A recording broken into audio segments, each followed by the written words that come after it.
अबब उर्फ गजानन, पोपट होणं हा माझ्या जगण्याचा अविभाज्य भाग आहे. तुला सांगायचंच राहिलं, अरे मला 2 बाबा आहेत. का? आशीर्वाद.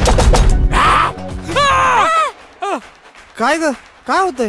तुम्हाला माहितीये का हे काय? टॉयलेट आहे हे, टॉयलेट. हे टॉयलेट नाहीये, लेडीज टॉयलेट आहे. पण व्हॉट्स इज प्रॉब्लेम? सेक्शुअल असणार काही? तुमचा प्रॉब्लेम ना मला कळलाय सर. तुम्हाला वायझेड बनवलं पाहिजे. म्हणजे वायझेड ही एक आर्ट आहे, आर्ट. राडा आहे, धुमाकूळ आहे, आणि सगळ्यात महत्वाचं वायझेड हा एक ऍटिट्यूड आहे. गुडघ्यावर बोट फिरवली, गुदगुल्या झाल्या की समजायचं माणूस वर्जिन आहे. पण मी वर्जिन नाहीच आहे, मी कॅप्रिकॉर्न आहे. नमस्कार, मी नमस्कार, अभिजित कानवडे. आणि आज आपल्या सोबत आहेत त्यांची खरं ओळख करून द्यायची गरज नाहीये. 3-4 महिन्यांपूर्वी ज्यांचा जो मूवी आला होता वायझेड, त्यांचे लीड ऍक्टर म्हणजे स्वतः सागर देशमुख सर आज आपल्या बरोबर आहेत. तर सागर देशमुख सर, तुमचं आमच्या आय एम मराठी कार्यक्रमामध्ये स्वागत आहे. थँक्यू अभिजित. आणि आय एम सो ग्लॅड की मी आता इकडे आहे आणि मला सगळ्या तुमच्या सोबत स्वतःचे एक्सपिरियन्सेस आणि मला स्वतःलाच शेअर करायला तुमच्या बरोबर ही संधी दिल्याबद्दल मी आय एम मराठीचे खूप जास्त आभार मानतो. थँक्यू. धन्यवाद सर.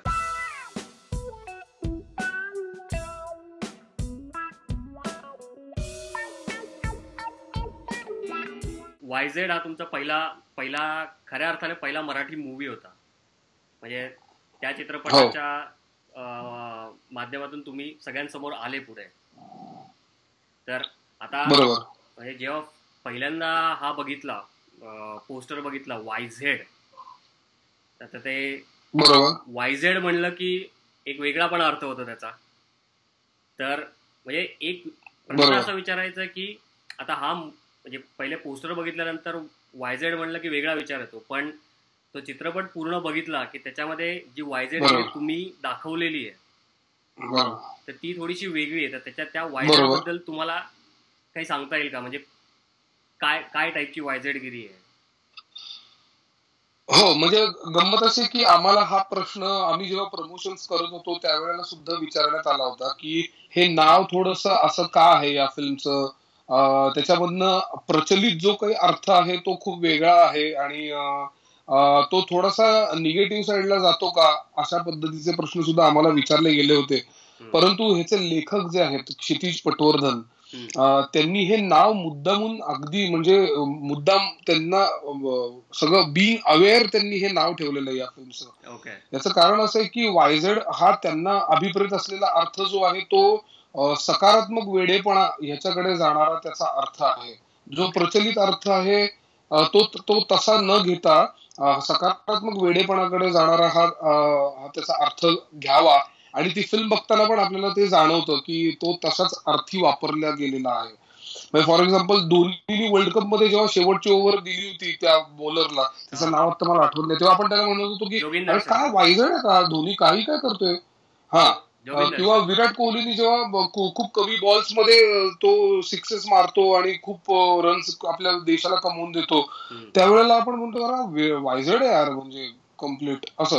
सो आपण तेव्हा कुठल्याही शिवी या अर्थाने ते वापरत नाही, तर खूप सकारात्मक वापरतो तो शब्द. तर तोच अर्थ आता वायझेड या फिल्मच्या बाबतीत अभिप्रेत आहे. लेखक, दिग्दर्शक आणि शिवाय मी नट म्हणून काम करताना सुद्धा त्याच पद्धतीने ते पोर्ट्रे करायचा प्रयत्न केलेला आहे. So that is the meaning.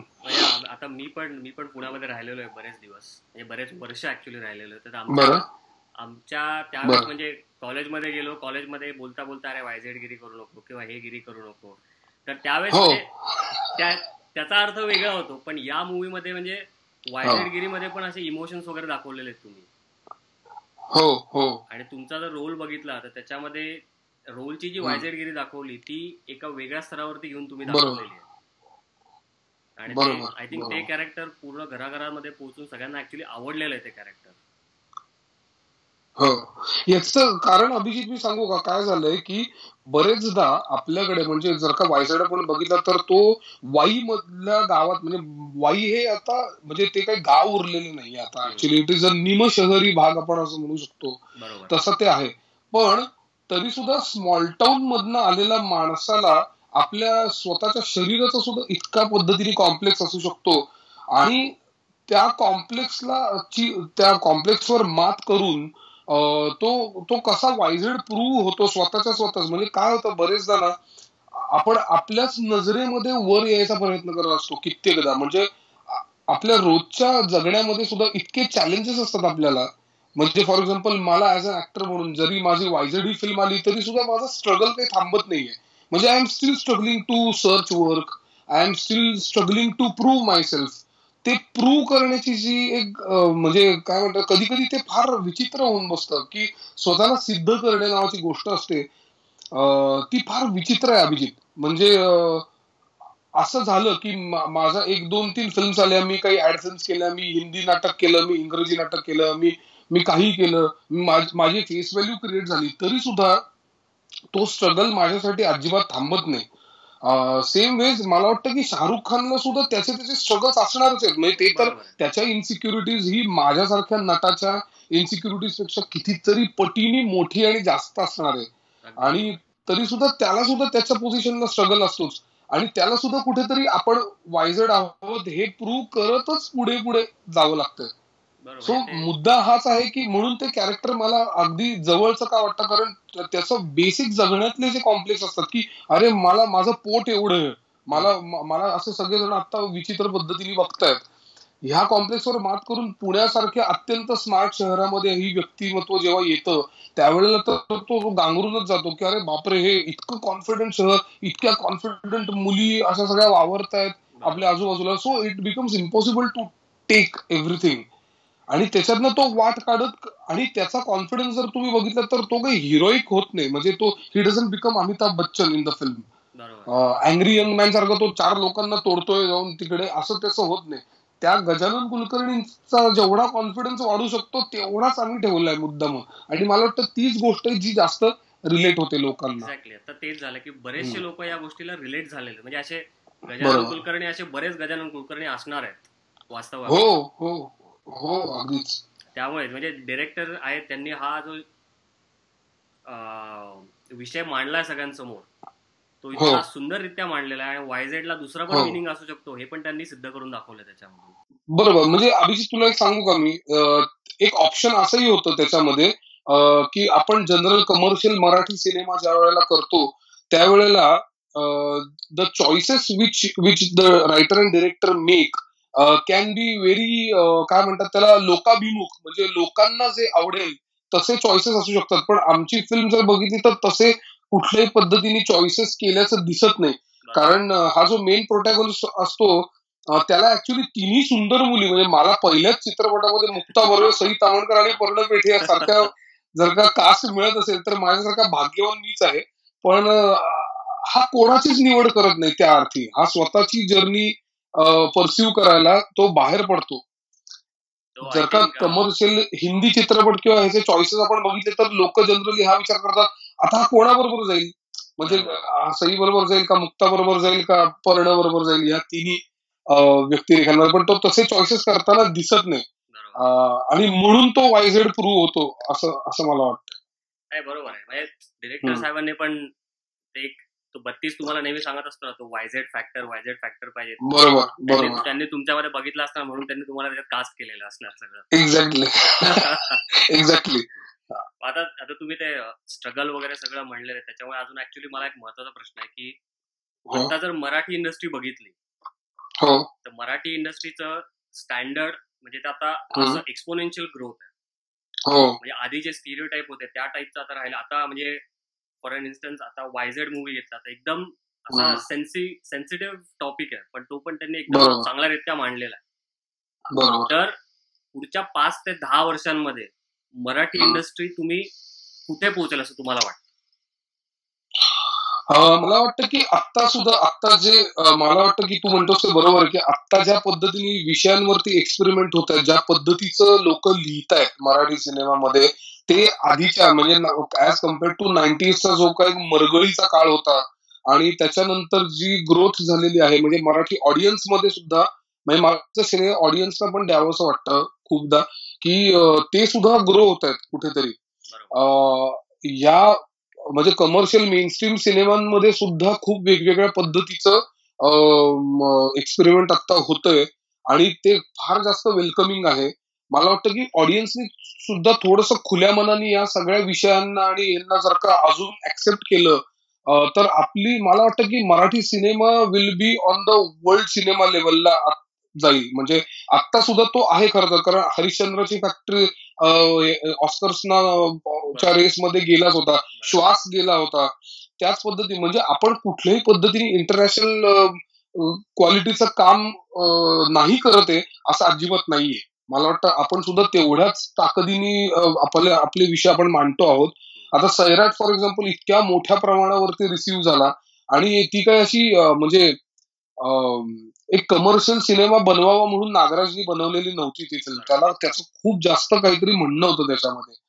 जे जातीय कास्टिझम वरती म्हणणं होतं, ऑनर किलिंग बद्दलचं म्हणणं होतं, जे इतक्या इफेक्टिव्हली एवढ्या सामाजिक आपल्याकडे इतके स्तर आहेत समाजाचे म्हणजे भारतामध्ये त्या सगळ्या स्तराच्या लोकांपर्यंत हा सिनेमा पोहोचला आणि तो इतक्या चांगल्या पद्धतीने त्या सगळ्यांनी रिसीव्ह केला, ही फार जास्त वेलकमिंग गोष्ट आहे. सो आय सी की अजून एक 10 वर्षामध्ये मराठी सिनेमाला म्हणजे वर्ल्ड सिनेमाच्या लेवलला आपण अगदीच मी बघतो. म्हणजे ते तर म्हणजे माझं ऍक्च्युली मत तसंच आहे की मराठी चित्रपटांमध्ये जे विषय हँडल केले जातात ते म्हणजे बॉलिवूड आणि हॉलिवूड वगैरे त्या विषयांपेक्षा थोडेसे वेगळे असतात. बरोबर. आणि त्या विषयांना म्हणजे फक्त तुम्ही म्हणलं ते बरोबर आहे की लोकांची फक्त विचार करण्याची थोडीशी ते खुल्या मनाचे झाले तर मराठी सिनेमा नक्की पुढे जाणार. मला असं वाटतं की कारण थोडंसं जास्त काय होतं माहिती का, आणि ह्याचं आणखीन एक मेजर कारण मला असं वाटतं की भारतीय म्हणजे जे मराठी टेलिव्हिजन वरती आता जे काही चालू आहे मला वाटतं ते थोडंसं आपल्याला मागे नेण्याचं काम होतंय. म्हणजे I am very sorry to say this, पण मला असं वाटतं की तिथे जी विषयांची निवड आहे म्हणजे फॉर एक्झाम्पल 2017 मध्ये आता आपण आहोत, पण त्या म्हणजे आपण ज्या पद्धतीने आता विचार करायला पाहिजे किंवा ऑडियन्सना सुद्धा तयार करण्याची एक जबाबदारीच असते ना प्रत्येकावरती. असं नसतं की ऑडियन्सना जे हवंय ते तुम्ही जर का सर्व्ह करत राहिलात तर audience will remain there only. मला असं वाटतं की त्यांना सुद्धा थोडंसं तुम्ही ग्रो करायला जर का संधी दिली, म्हणजे सगळ्या टेलिव्हिजन सोप्स वाल्यांनी जर का ठरवलं की मला कौटुंबिक मालिका आता करायची नाहीये मला, आणि केली तरी सुद्धा त्याच्यामध्ये काहीतरी पद्धतीची कॉम्प्लेक्सिटी मला दाखवायची आहे जी सासू सुनांच्या झगड्याच्या थोडीशी वरती आहे आणि ज्याच्यामध्ये ऍक्च्युली माणसं म्हणजे माणूस म्हणून त्याचा विचार आपण करतोय असं जर का झालं तर मला वाटतं तिथे सुद्धा थोडंसं फीडिंग होईल आणि नॅचरली थोड्या गोष्टी बदलतील. मला वाटतं ते तर ऍक्च्युली खूप चांगलं माध्यम आहे. कारण सपोज आता वेगवेगळ्या चॅनल्स वरती जे सिरीज दाखवतात मराठी सिरीज, इंडियामध्ये अजूनही लोक म्हणजे महाराष्ट्रामध्ये झी मराठी किंवा सगळ्या अशा मराठी चॅनल्स वरती ज्या सिरियल त्यांना फॉलो करतात लोक. तर तुम्ही असं म्हणले तसे जर विषय तिकडे मांडण्यात आले तर ते ऑब्व्हियसली घरोघरी पोहोचण्यासाठी जास्त मदत होईल. बरोबर. आणि मला काय वाटतं की फॉर एक्झाम्पल आपल्यासारखी जी मुलं आहेत आता की जी we are expose to breaking bad, we are expose to the crown आणि वेगवेगळ्या पद्धतीचं टेलिव्हिजन जे आता जगात चाललंय त्याला आपण सगळेजण एक्सपोज आहोत आता. म्हणजे फ्रेंड्स आपण बघत आलोय, आपण आता अनेक म्हणजे विनोदी मालिका सुद्धा त्यांच्या आपण फॉलो करतो आहोत, सीझन वाईज आपण बघतो आहोत. आपण त्या सगळ्याला एक्सपोज असताना जेव्हा आपण आपलं मराठी बघतो त्यावेळेला मला थोडंसं त्याच्याबद्दल हे वाटतं की अरे आपण थोडेसे अजून मागे आहोत का, आपल्याला थोडीशी म्हणजे मला हेही माहितीये की त्यांचं बजेट, त्याच्यानंतर त्यांचा सामाजिक स्तर, त्यांचं ऑडियन्स हे भारतापेक्षा खूप निराळं आहे. आणि पण तरी मी म्हणतो की विचार करायला काय जाते, म्हणजे कॉन्टेंट तर आपल्याला करता येतो, आपल्याकडे तेवढी फॅसिलिटीज नसतील, आपल्याकडे तेवढं बजेट्स नसतील, पण आपल्याकडे तेवढी सुपीक डोकी आहेत जी खूप चांगलं लिहू शकतात. तर ते ऑडियन्सना आपण ऑलरेडी ट्रेन, म्हणजे मला असं वाटतं की 3 मालिका जर का आपण एक सगळ्या मासेसना कव्हर करण्यासाठी केल्या तर एक मालिका आपण अशी करूच शकतो की जी आपण म्हणजे थोडे ब्रेन्स वापरून आणि आय मीन थोडं इंटलेक्टनं सिड्यूस करणारं असं काहीतरी आपण करू शकतोच असं मला फार वाटतं. सपोज आता हा थोडासा निराळा क्वेश्चन आहे. सपोज आता आपण हॉलिवूड वगैरे बजेट वगैरे बोललो त्याच्यामुळे आता अचानक मला तो क्लिक झाला. सपोज मराठीमध्ये सुपर हिरोची एखादी मूवी बनवली, एक साय-फाय मूवी, तर कुठलं कॅरेक्टर करायला आवडेल? मला स्पायडरमॅन खूप आवडतो त्यामुळे मला खूप आवडतो स्पायडरमॅन. ऑप्शन म्हणजे दिला मला स्पायडरमॅन कुठलंही आणि बॅटमॅन तर बॅटमॅन नाही, बॅटमॅन असेल तरी सुद्धा मी स्पायडरमॅनच करेन. मला तेच खूप आवडतं लहानपणापासून. म्हणजे मी सायको आहे स्पायडरमॅनसाठी. माझ्याकडे मी जेव्हा परदेशात जातो कुठल्याही शोज करता किंवा काय, तर आता सुद्धा मी मध्ये टोरंटोला 1 महिना गेलो होतो माझ्या शोज करता. तेव्हा सुद्धा HMV नावाचा एक स्टोअर आहे जिकडे हे सगळे आपल्या सुपर हिरोजचं काय काय मटेरियल मिळतं. मी अख्खा म्हणजे दिवसभर तिकडे होतो. म्हणजे लोक मला नंतर फोन करत होती, अरे चला प्रयोग पण आहे थोडस तेही करूयात आता. चांगलं तर मी म्हणजे वेड्यासारखा त्याचे पोस्टर्स आणि असे जमवत होतो. मे बी मला स्पायडरमॅन खूप आवडतो. हा इंटरव्ह्यू जर बघितला आणि मराठी इंडस्ट्री मधल्या कुठल्या डिरेक्टरने जर डिसाईड केलं सुपर डेफिनेटली कॉन्टॅक्ट करणार तुम्हाला. अरे यार फारच मजा येईल मला. प्लीज कोणी बघत असेल तर please, I am ready to do any kind of super hero. मी तिकडे सांगतो सगळ्यांना, जर कोणी बघत असेल हा इंटरव्ह्यू जर बघितला आणि कोणाला मराठी सायफाय मूवी बघायचा असेल तर प्लीज सागर सरांना कॉल करा, ते रेडी आहेत ऑलरेडी. अरे यार प्लीज. वायझेड हा पहिला प्रश्न हे होता. वायझेड तुमचा पहिला चित्रपट होता. हो. तर लहानपणापासून ते पहिला ब्रेक, ऍज इन लहानपणापासून ते पहिला चित्रपट वायझेड हा तुमचा प्रवास कसा होता? ऍज इन किती अडथळे आले आणि किती स्ट्रगल होतं? अभिजित मी सांगू का, माझे कम्प्लिटली वायझेड करिअर आहे माझं. म्हणजे त्या बाबतीत म्हणजे मी लहानपणी मी कधी गॅदरिंग मध्ये सुद्धा कधी भाग घेतलेला नव्हता शाळेच्या. 1999 मध्ये मी प्रोग्रेसिव्ह ड्रॅमॅटिक असोसिएशन नावाची एक संस्था आहे पुण्यामध्ये, जी भालबा केळकर, डॉक्टर श्रीराम लागू, जब्बार पटेल वगैरे यांनी सुरू केलेली होती. तर त्यांनी म्हणजे ते मे महिन्यामध्ये एक वर्कशॉप घ्यायचे थिएटरचं, आणि which was really extensive workshop for 22 days. तर ते पहिल्यांदा मी तिकडे भाग घेतला होता आणि तिथे कुठेतरी मला नाटकाचा किडा चावला असं मला वाटतंय. त्याच्यानंतर मी 2003 साली मी LLB पासआउट झालेलो आहे, म्हणजे मी वकील आहे. त्याच्यानंतर मी 2003 ते 2005 ही 2 वर्ष मी मुंबईमध्ये कमर्शियल नाटकं करत होतो. 4 कमर्शियल नाटकं मी गेली. पण समोर मला ते कमर्शियल नाटकांचं गणित मला काही पटेल असं झालं थोडंसं, कारण ज्या पद्धतीचे विषय हँडल होत होते, ज्या पद्धतीचे पैसे त्यावेळेला ऑफर होत होते, ते थोडंसं मला काही म्हणजे रुचलं नाही. म्हणून मग मी परत आलो आणि I started my law practice. आणि मी जवळजवळ 7-1 वर्ष प्रॅक्टिस केलेली आहे. त्याच्यानंतर मी परत ते सगळं सोडलंय आणि मी परत लिखाण केलंय, आणि मी आता फक्त ऍक्टर आणि रायटर याच ह्याच्यामध्ये कॅटेगरीमध्ये आहे. आणि स्ट्रगल म्हणशील तर म्हणजे ह्याच्या अगोदर मी एक हिंदी फिल्म केली होती हंटर नावाची, जी 2000 काय सांगू 2012 साली शूट केली आणि 2014ला ती आली. सो ती मी 2014 साली माझी पहिली फिल्म रिलीज झाली होती. आणि त्याच्यानंतर आय वॉज रिअली होपिंग की मला हिंदीमध्ये सुद्धा काहीतरी बरं काम ऑफर होईल. पण अनफॉर्च्युनेटली मला फिल्म मध्ये असं काही काम ऑफर झालं नाही. जे काय आलं ते टेलिव्हिजन साईडचं काम मला ऑफर झालं, जे मी केलं नाही. मी मॅक्सिमम जाहिराती करतो आता सुद्धा, म्हणजे मी टेलिव्हिजन कमर्शियल्स बऱ्याच चांगल्या आणि मोठ्या ब्रँड्सच्या मी केलेल्या आहेत. पण मला डेली सोप मध्ये ऍज सच इंटरेस्ट नव्हता, कारण ज्या पद्धतीची कमिटमेंट तिकडे लागते टाइम वाईज, ती जर का आपण द्यायची ठरवली तर मी प्रामुख्याने जे काम करतो, मी प्रामुख्याने थिएटर ऍक्टर आहे. माझी स्वतःची संस्था आहे आसक्त कलामंच नावाची, ज्याचा मी फाउंडर मेंबर आहे. आणि मी, मोहित टाकळकर, आशिष मेहता, ही सगळी मंडळी आम्ही पहिल्यापासूनच आम्ही मराठी एक्सपेरिमेंटल नाटक करतो. आणि आता आम्ही हिंदी उर्दूकडे पण आमचा मोर्चा वळवलाय. आम्ही इंग्लिश मध्ये सुद्धा नाटकं करतो. तर असं पुण्यामध्ये नाही, हे पुणे आणि मुंबईमध्ये दोन्हीचा. म्हणजे आता सध्या जे मी इंटरनॅशनल शोज आता जे करतोय ते आमचं पिया बेहरूपिया नावाचं हिंदी नाटक आहे, जे it is a adapted play of Shakespeare. 12th night नावाचं शेक्सपियरचं नाटक आहे. ते मी गेली 5 वर्ष करतो आहे. तर प्रामुख्याने सांगायचं तर मी थिएटर करतो. मी फिल्म्स वगैरे हे आत्ता सुरू झालंय. पण गंमत अशी की तो जो म्हणजे तू म्हणतोस की जो प्रवास आहे तो फार विचित्र पद्धतीचा आहे. कारण मी I am a lawyer I was a lawyer by profession, आणि मी बऱ्यापैकी फॅमिली कोर्ट्स आणि कन्झ्युमर कोर्ट्स आणि अशा पद्धतीची माणसंही बघितलेत. आणि फार जास्त काळं आयुष्य पण मी पाहिलंय, म्हणजे लोकांचं जे डिस्टर्ब्ड लाईफ असतात, लोक ज्या पद्धतीने डिवोर्स घेत असतात, त्याच्यामध्ये ज्या पद्धतीने विचार करत असतात, ह्या सगळ्यातनं मी खरं तर घडत गेलो. त्यामुळे मला खरं तर या वकिलीच्या माझ्या एक्सपिरियन्सनी खरं तर श्रीमंतच केलंय. कारण I could see people around me.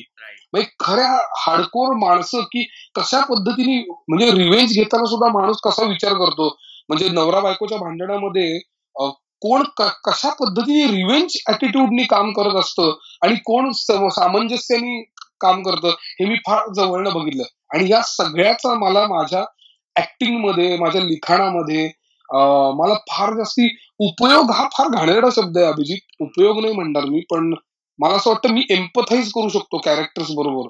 म्हणजे मला वायझेड मधला गजानन कुलकर्णी प्ले करताना मला त्याच्या कॉम्प्लेक्सला मी एम्पथाईज करू शकतो. म्हणजे ते डायरेक्टली मला माझ्या बाबतीत जरी नसेल घडलं तरी मी अशी लोक बघितली ज्यांना खूप चिडवण्यात आलंय त्यांच्या जाडीवरनं आणि ह्याच्यावरनं, आणि त्यावेळेला त्याची मनस्थिती काय झाली होती हे मी कुठेतरी ऑब्झर्व केलंय. त्यामुळे मला ते साकारताना कुठेतरी मदत होते असं मी म्हणेन. तेवढं ते साकारताना तुम्हाला तेवढं सोपं गेलं असेल. हा, म्हणजे मला मदत होते त्या सगळ्या गोष्टीची असं. चांगलं आहे. म्हणजे प्रवास खूपच वायझेड होता. खूपच असा आडवळणांनी गेलेला प्रवास आहे. त्यामुळे आणि तो प्रवास अजूनही थांबलेला नाहीये. मला वाटतं तो स्ट्रगल चालूच आहे. म्हणजे तो मला नाही वाटत, मला वाटतं तो अंतापर्यंत चालूच राहतो. म्हणजे ऍक्टरचं लाईफ असं असतं की मला आता वायझेड केल्यानंतर असं वाटतं की अरे यार हा सीन आपण आणखीन बरा करू शकलो असतो यार. काय कसं असतं की नाटक जेव्हा आपण करतो त्यावेळेला जर का एखाद्या प्रयोगात काही चूक झाली किंवा काहीतरी मला असं वाटलं गडबड आहे तर ती पुढच्या प्रयोगात मला रिझॉल्व्ह करता येते की मागच्या प्रयोगात मी ही चूक केली होती पण या प्रयोगात मी ती करणार नाही. ह्याच्यात कसं हे छापलं गेलं, दिस इज परमनंट, आता काही तुम्ही करा होऊ शकत नाही. त्याच्यामध्ये तुम्ही फक्त सल्क करू शकता की अरे यार मी चांगलं करू शकलो असतं आणखी. ते आय थिंक ते प्रत्येक ऍक्टरला तसं होत असेल की म्हणजे स्वतःला परफॉर्मन्स बघून पुढच्या वेळेस अरे मी अजून चांगलं करू शकलो असतो किंवा अजून काहीतरी. अगदीच. पण आय थिंक हे तो फॅक्टर जोपर्यंत आहे तोपर्यंत ऍक्टर म्हणजे प्रगती करतच जाणार आहे असं आहे. एकदा हो म्हणजे मला असं वाटतं की ते जर का समजलं ना की मला हे एखादी गोष्ट जमली किंवा मला एखादी गोष्ट येते तर you tend to go in the comfort zone आणि मग तुम्ही तेच करत राहता. आता प्रवास तर सांगितला तुमचा, म्हणजे असा तुमचा प्रवास सगळा. तर या सगळ्या प्रवासामध्ये म्हणजे लॉयर पासून ते थिएटर पासून ते ऍक्च्युअल मूवी बरेचसे इन्सिडेंट्स होतात लाईफ मध्ये की ते माणूस, एखादा इन्सिडेंट असा असतो की माणूस कधी विसरू शकत नाही. बरोबर. तर असा काही एखादा इन्सिडेंट तुम्हाला शेअर करायचा आहे की म्हणजे को ऍक्टर बरोबर सपोज मूवी केला वायझेड, त्याच्यामध्ये काही ना काहीतरी झालं असेल तर असा एखादा इन्सिडेंट जो एकदम मेमोरेबल इन्सिडेंट आहे की तुम्ही कधी लाईफ मध्ये. सगळ्यात खरं सांगू का, म्हणजे ज्या वेळेला म्हणजे आपण एक्सपेक्ट करत नसतो एखादा ऍक्टर, म्हणजे माझं कसं आहे की मी माझे नाटकाचे प्रयोग करत असतो, मी माझा व्यायाम करतोय, मी माझं सगळं शेड्यूल जे काय असतं रेग्युलरली ते मी करतोय, मी माझ्या मित्रांबरोबर गप्पा मारतोय, मी काहीतरी नवीन लिहितोय, असं आपलं अचानक चालू असताना अचानक समीर विद्वंस नावाच्या माणसाचा जो वायझेडचा डिरेक्टर आहे, जो माझा मित्र आहे, तर 2014 मध्ये माझी फिल्म आली होती आणि वायझेड 2016 मध्ये झाली. तर 2 वर्षाचा काळ हा खूप मोठा असतो एखाद्या ऍक्टरसाठी. आणि अचानकपणे असं आपण कुठेतरी रस्त्यात चालत असतो आणि हा हॅलो हा बोल रे समीर, हा काय, तर तो म्हणतो की अरे असं एक फिल्म माझ्या डोक्यामध्ये आहे. म्हणलं हा, तर मग मी तो म्हणतो आपण भेटायचं का, तर मी म्हणतो हा चालेल भेटूयात ना. म्हणून मग तो म्हणतो आत्ता कुठेस तू, तर मी म्हणतो मी असं या ठिकाणी आहे. तर तो म्हणतो की नाही मग अशा ठिकाणी ये, तर मी म्हणतो ओके चल भेटूयात. म्हणून मी गाडीला किक मारून मी जातो तिकडे, तेव्हा समीर भेटतो आणि मला तो सगळं गोष्ट सांगतो की असा एक जाड माणूस असतो वाई मधला आणि तो असा पुण्यामध्ये येतो आणि तो प्रोफेसर असतो हिस्ट्रीचा आणि हे ते असं सगळं झाल्यानंतर तो अचानक म्हणतो, मग मी फिगर आउट करत असतो तो बोलत असताना की अच्छा ह्याच्यामध्ये असं आहे. तर तो जो उरलेली पात्र जी सांगत असतो आपल्याला की अच्छा हा रिक्षावाल्यासाठी आपल्याला विचारतोय का, नाही रिक्षावाल्यासाठी नाही, आपण फार जास्त तसे शिकलेले वाटतो, मग ह्याच्यासाठी विचारतोय का त्याच्यासाठी. आणि अचानक समीर म्हणतो की अरे जो मेन गजानन आहे तो तू प्ले करशील का. बापरे. आणि तेव्हा मला असं होतं की काय बोलतोयस तू, म्हणजे मी विश्वास ठेवत नाही त्या गोष्टीवर. आणि मी त्याला पहिल्यांदा हे सांगतो की अरे बाबा मराठी सिनेमा आणि त्याचं बजेट आणि त्याचे प्रोड्युसर्स हे थोडेसे नाही म्हणलं तरी म्हणजे तू तुझी फिल्म करणं महत्वाचं आहे. मी कधी ह्या फिल्मचा भाग व्हायला तयार आहे, पण म्हणलं प्रोड्युसर्स वगैरे आत आल्यानंतर गोष्टी बदलतात, त्यांना थोडस स्टारकास्ट लागते, त्यांना नाव असलेलं एक नाव लागतं. याचं कारण असं की त्यांनी घातलेले पैसे रिकव्हर करायचे असतात. तर तो मला म्हणला सागर थांब जरा, मी हे सगळं बोललेलो आहे आणि प्रोड्युसरनी म्हणजे तुला बघूनच कास्ट करायचं ठरवलं. आणि तो अनबिलिव्हेबल क्षण असतो माझ्यासाठी की माझं काम बघून कोणीतरी आपल्याला एवढी मोठी संधी देते किंवा एवढी मोठी आपल्याला रोल करायला मिळतोय. मला वाटतं तो माझ्यासाठी सगळ्यात म्हणजे मेमोरेबल असा इव्हेंट होता माझ्या आयुष्यात. बरोबर. हो हो येस. तुमचं म्हणजे लहानपण पुण्यामध्ये गेलं सगळं राईट? हो हो. म्हणजे लहानाचे मोठे तुम्ही पुण्यामध्येच झाले आणि नंतर मग मुंबईला शिफ्ट झाले? नाही, मी मुंबईला नाहीये, मी अजूनही पुण्यातच आहे. मी अजूनही मुंबईला शिफ्ट झालेलो नाहीये. मला जेव्हा जेव्हा कामं असतात त्यावेळेस मी मुंबईमध्ये जातो. मुंबईची एक गोष्ट काय आहे, म्हणजे मी 2 वर्ष तिथे राहिलोय. म्हणजे शिफ्ट ऍज सच जे झालो ते मी 2003 ते 2005 या काळामध्ये.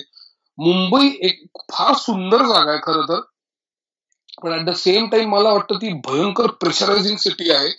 म्हणजे जर का तुम्हाला काही काम नसेल ऍक्टरला, तर तुम्ही असं जर का नुसते बसलात तिकडे तर असं वाटतं की हे गिळून टाकेल तुम्हाला सगळं.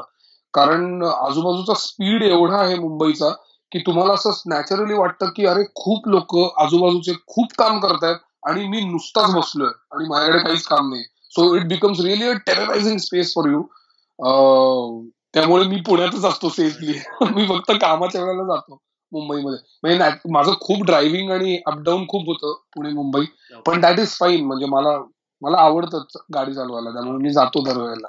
पुण्यामध्ये गाडी असेल तर गाडी म्हणजे आता पुण्याची ट्रॅफिक, आता पुणे आणि मुंबई काही डिफरन्स राहिलेला नाही जास्त. नाही राहिलं, सेमच आहे. त्यामुळे तुम्हाला तुमची गाडी असली तर जास्ती सोपं पडतं कुठेही जायला.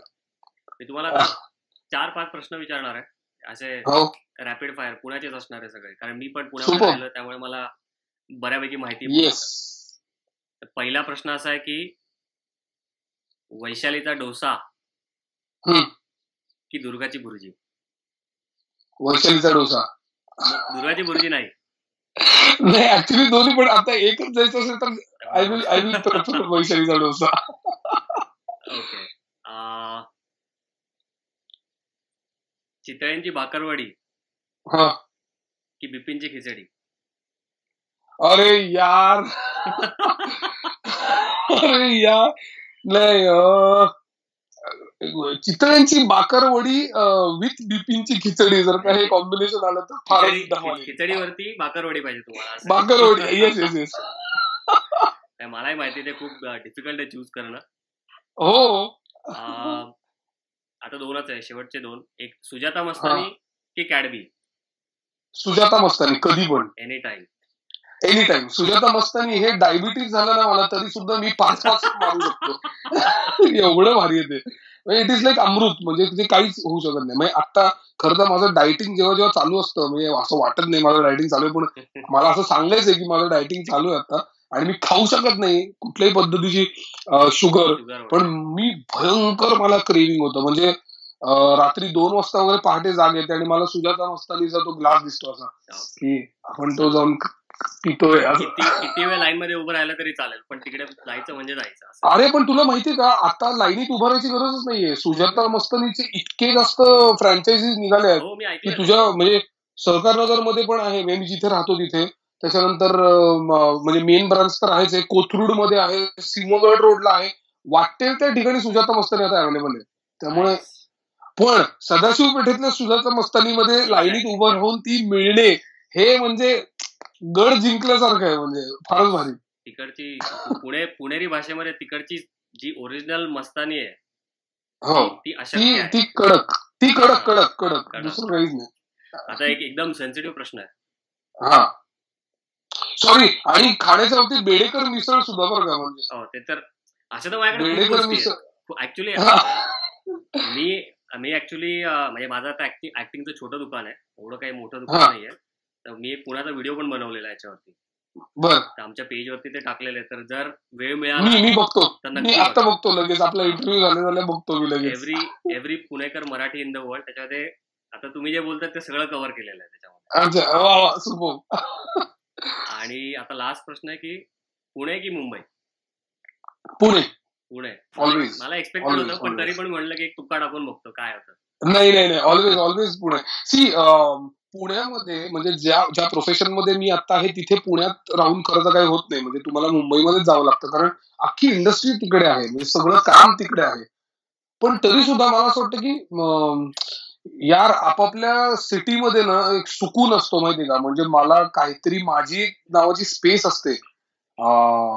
मी हाही विचार केला होता कधीतरी की मी जे नाटक आता सांगितलं पिया विरुपिया नावाचं, आम्ही 2012 पासून ऑलमोस्ट अख्खं जग फिरलोय म्हणजे त्या नाटकाबरोबर. इतके प्रयोग केले इंटरनॅशनली.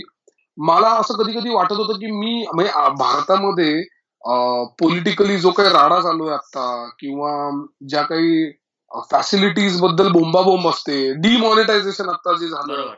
या सगळ्यामध्ये तरी सुद्धा असं मी विचार केला की कधी कधी असं वाटतं की यार आपल्यासाठी काहीच नाहीये. म्हणजे फॉर एक्झाम्पल मराठी ऍक्टर्स किंवा कुठल्याही पद्धतीच्या ऍक्टर्सना इन्व्हेस्टमेंट म्हणून तुम्ही बघितलं तर फक्त त्याचं शरीर असतं. म्हणजे जोवर त्याचं शरीर चालू आहे तोवर त्याचं सगळं बरं आहे. किंवा म्हणजे जर का त्याची कामं मिळण्याची जी काही आपण हे बघूया, समजा जे काही कामं मिळतात एखाद्या नटाला, त्याचं शरीर जोपर्यंत सुडवलं आणि चांगलं आहे तोवर तुम्हाला कामं मिळतील, बरोबर. किंवा ते जोपर्यंत वर्किंग आहे तोपर्यंत.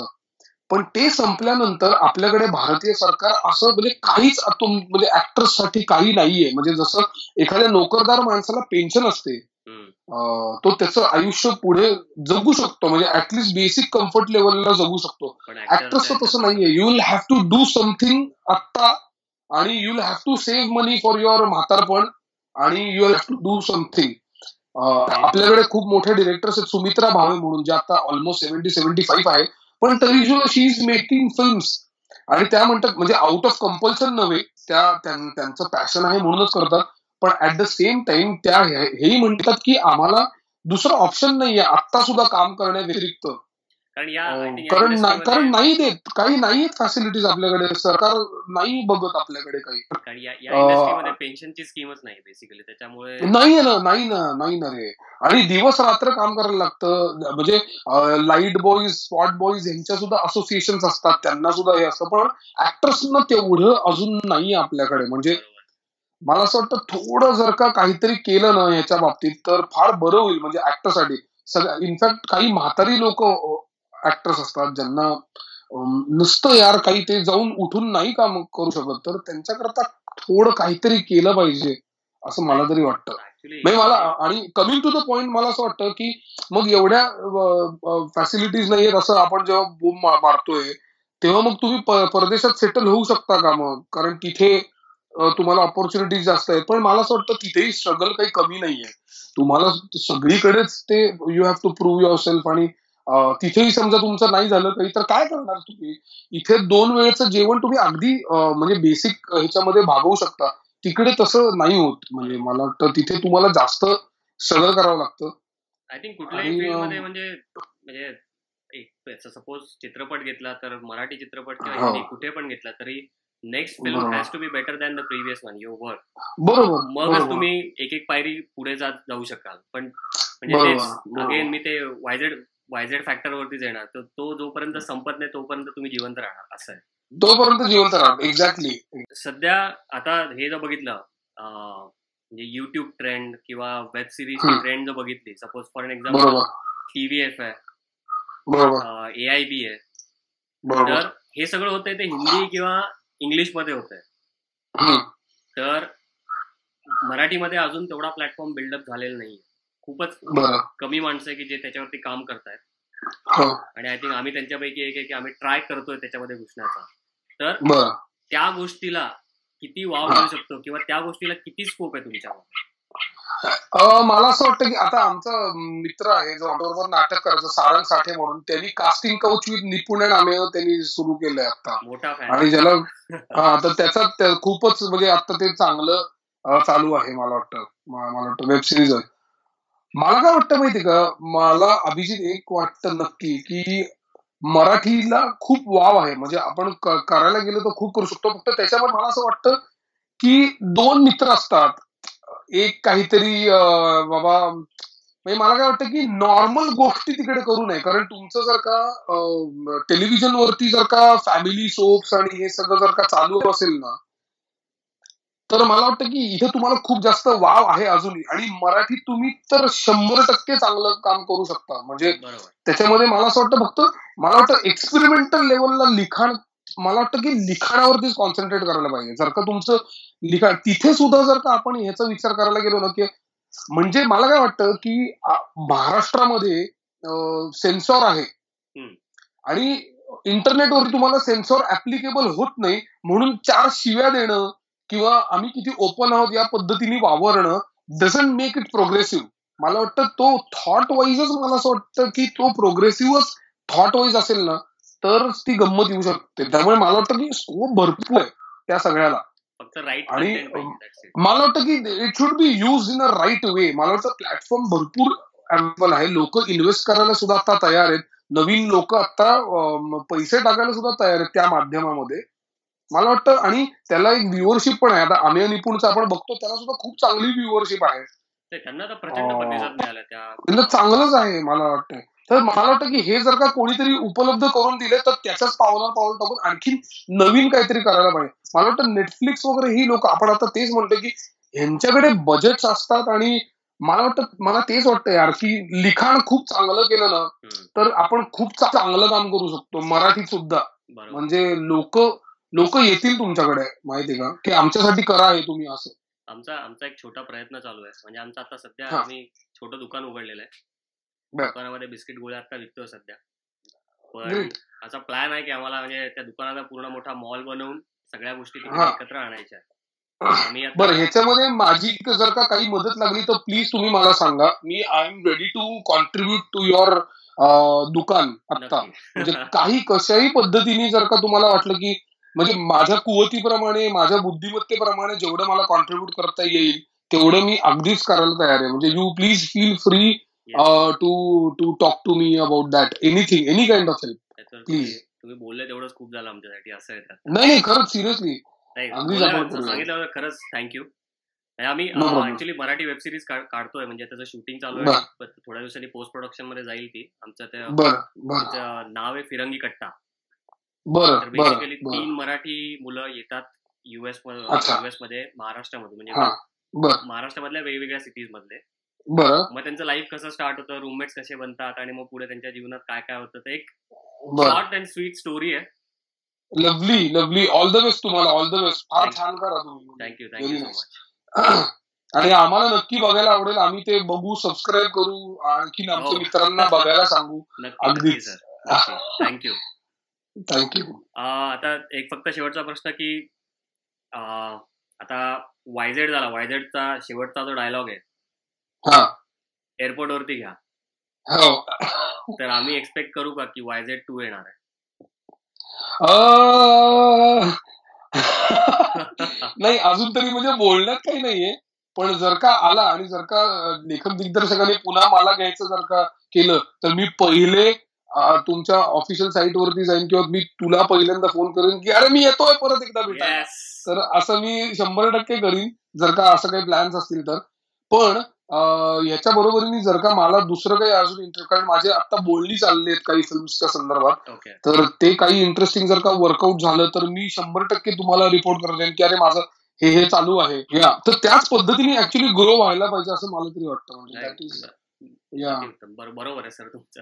कारण काय ना, म्हणजे अभिजित, स्ट्रेसफुल सगळ्यांचंच आयुष्य आहे आता सध्या. बरोबर. म्हणजे मला एक गोष्ट अजिबात पटत नाही ती ही की आपल्या स्ट्रेसफुल आयुष्यामध्ये माझं सगळं डोकं बाजूला ठेवून मी एखादा सिनेमा बघायला जातो, हे मला पटत नाही.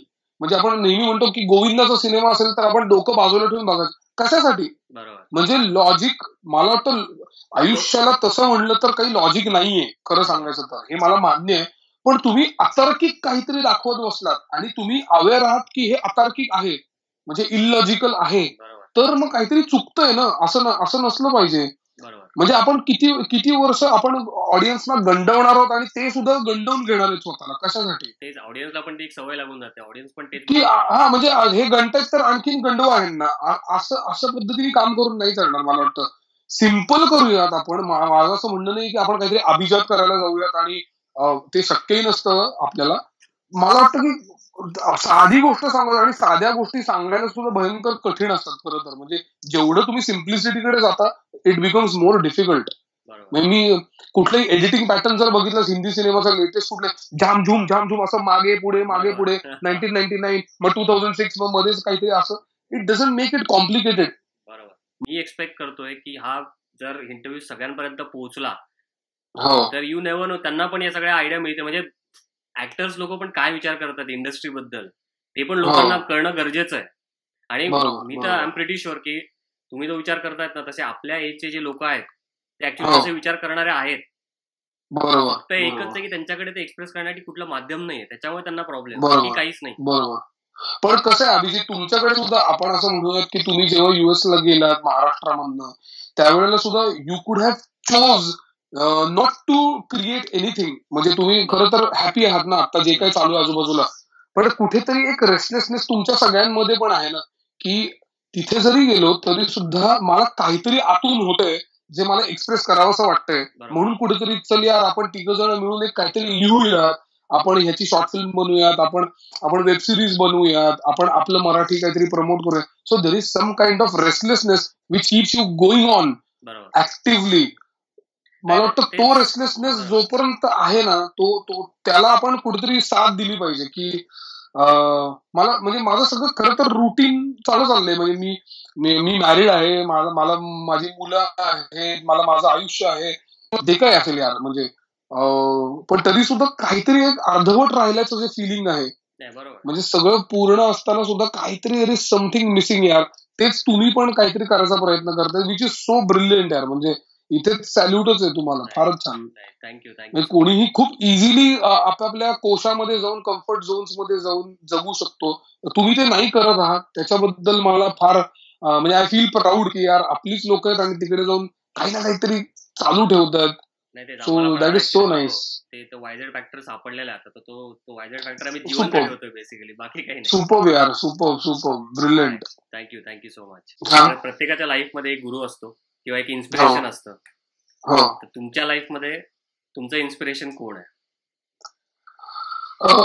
खरं सांगायचं तर आमचा जो क्रिएटिव्ह डिरेक्टर आहे असं तसा मोहित टाकळकर म्हणून, मी त्याच्याबरोबर खूप वर्ष आता काम करतोय. मला वाटतं तोच आमचा गुरु आहे, तोच इन्स्पिरेशन आहे. कारण तो ज्या पद्धतीने ज्या पॅशननी नाटक करतो, ज्या पॅशननी तो जगतो, ते मला फार जास्त म्हणजे कुठेतरी असं वाटतं ना आपल्याला, एक असं वाटत असतं की आपण ह्याच्या जवळ पोहोचलं पाहिजे. म्हणजे हा आपल्यासाठी गोल आहे की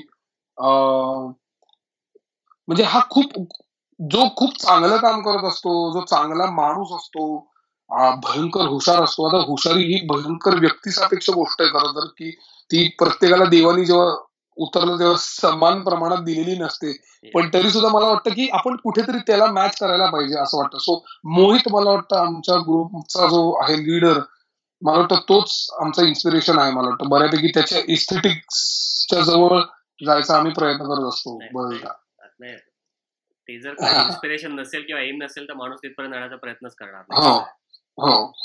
आणि अभिजित मला असे वाटतं की आमचं एक आसक्त युट्यूब वरती आसक्त, आता त्याचं काय यार मला माहित नाही, व्हिडिओ ऑफ मला वाटतं 2.5 मिनिटाचा काहीतरी व्हिडिओ असेल तो, 2-2.5 मिनिटाचा. तर तो तुम्ही बघावा सगळ्यांनी. मला वाटतं त्याच्यामध्ये आम्ही जे काही काम करतो, एक्सपेरिमेंटल जे काही काम करतो, ते एका व्हिडिओमध्ये तुम्हाला एक आढावा मिळू शकतो की आम्ही काय करतो ते. मग वाटलं तर मी इथे शेअर पण करेन आपल्या व्हॉट्सअपवरती, आपण जिथे बोलतो आहोत मी तिकडे शेअर करतो तो व्हिडिओ. वाटलं तर तो तुम्ही बघा आणि काय वाटतंय ते सांगा. एक साधारण आढावा कळेल की काय पद्धतीचं काम आम्ही करतो. आमच्याकडे आल्याबद्दल आणि हा म्हणजे इंटरव्ह्यूला टाइम दिल्याबद्दल, सकाळी तिकडे कारण सकाळचे 8:30 वाजलेले, तर त्यासाठी मनापासून धन्यवाद. आणि आम्ही अपेक्षा करतो की असेच परत आपण बोलत राहू. मे बी तुमची थँक्यू. आय एम मराठीचा मी खूप मोठा आभारी आहे खरं तर. त्यांनी म्हणजे कसं असतं कुठल्याही ऍक्टरला तुम्ही जेव्हा सांगता की मला तुझं हे काम खूप आवडलं, त्यावेळेला खूप असं इगो बूस्ट होतो त्याचा की अरे वा, कोणाला तरी आपण आवडलो आहोत. सो तुम्हाला मी आवडलो त्याच्याबद्दल मला फार छान वाटतंय आणि तुमच्याशी गप्पा मारून मला फार जास्ती मजा आली. मला माझं काहीतरी शेअर करायला मिळालं तुमच्याशी. फक्त हा ऋणानुबंध जो आता आपण जोडला आहे एकमेकांशी, तो आपण सातत्याने चालू ठेवूयात, काहीतरी शेअरिंग करत राहूया. आणि तिथल्या ऑडियन्स करता सुद्धा काहीतरी आपल्याला जर का एकत्रितरित्या करता आलं तर I will be most happy. त्यामुळे मला फार मजा आली. Thank you so much for inviting. मलाही खूप मजा आली तुमच्याशी बोलायला आणि मी तेच एक्सपेक्ट करतो की आपण लवकरच परत बोलू. मे बी तुमचे अपकमिंग काही प्रोजेक्ट असतील तर ते तुम्ही आम्हाला सांगू शकता आणि आपण परत भेटू. येस, अगदी अगदी अगदी नक्की. Thank you so much. Thank you. Hello, मी सागर देशमुख आणि मी आय एम मराठी या ऑफिशियल पेजचा आत्ताच मी खूप फॅन झालोय. ही सगळी मंडळी भयंकर इंटरेस्टिंग काम काहीतरी करतायत. त्यामुळे माझी अशी सगळ्यांना विनंती आहे की सगळ्यांनी हे पेज बघा, सबस्क्राईब करा, लाईक करा आणि भरभरून आम्हाला प्रतिसाद द्या. माझा इंटरव्ह्यू सोडून मी या वेबसाईटवरती, या पेजवरती बघतोय तर खूप इंटरेस्टिंग लोकांचे इंटरव्ह्यूज आय एम मराठीने घेतलेले आहेत आणि ते तुम्हाला कुठेतरी माणूस म्हणून तो कलाकार ओळखण्याची आणि पारखण्याची संधी आहे. सो ही गमावू नका. आणि I love you all. I love Marathi. I love everyone. Yes sir. Thank you so much. Thank you so much.